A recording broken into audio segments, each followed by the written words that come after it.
Daniel here with Guns, Gear, and Freedom, and today I want to show you guys my NC Star scope that I bought off of eBay. I paid about $44 for this scope. It's a small tactical scope, and I bought it for my Smith & Wesson M&P 1522 rifle. I just basically bought this scope for my M&P 1522 because not only was it cheap, but it was short instead of a longer one. It's lightweight, I mean it's pretty lightweight, and it has a cool little reticle inside.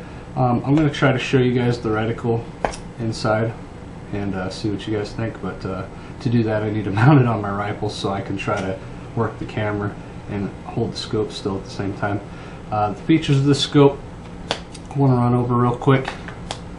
They have dime turns. You have to have a dime literally, or penny, or screwdriver to adjust the scope, and that's on both top and side, windage and elevation. Trying to get the screw caps off. Basically you have dime turns. I kind of wish they would be the finger turns or the thumb turns or whatever you want to really call them, but these are the dime turns, so they are kind of cheap, but what do you expect for $45? The scope I have zeroed it in for 100 yards. It does hold a pretty good zero. I haven't had to readjust it, and I can take it off my tactical rail and put it back on. As long as I put it back on in the same spot it's still on. I just tighten it down really well, and it's still on at 100 yards. So it's not going to shoot really well patterns, I'm not going to say, but it does shoot. You'll hit clay pigeons at 100 yards. I mean, that's about it, but how close the grouping will be, that's all on you and possibly the scope.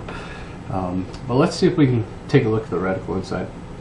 Alright guys, it's really hard to use this camera to show you exactly what the inside of the scope looks like without getting some kind of shadow, but in the center of the crosshair you do have these lines, which is really hard to detect on camera, but I think they look like elevation lines and also holding lines, which I've tried to use them and they're not that big really, so they're kind of hard to use if they have any function at all. I think they're just mainly for looks, but they still look cool.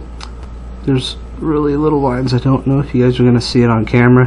Hopefully the camera does a better job. I'm looking through a 4-inch viewfinder to see, so I'm not sure until I get it edited what that's going to look like, but basically you get the idea. This 4x30 powered scope came with these springy scope covers. I hate these really bad. Like I said in another video, check out that link right there. I hate them. There's a reason for it. So I bought the Butler Creek flip open scope covers.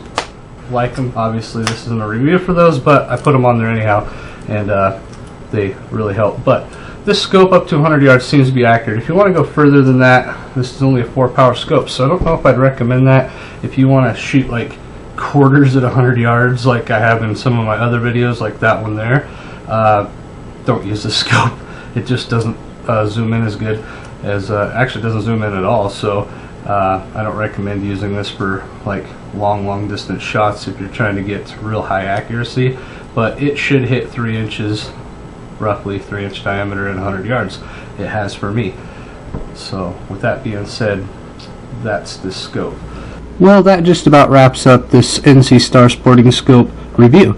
This is a 4x30 power scope with dime turns and springy dust covers, which I upgraded to the Butler Creek flip open style. The scope is good for about 100 yards or less, and you can't beat it for the money if you're looking for a short tactical scope. If you guys like my videos and find them informative, please like, subscribe to my channel, and share the videos, and it really helps me out. Thanks for watching, and I'll see you in my next video. Have a good day.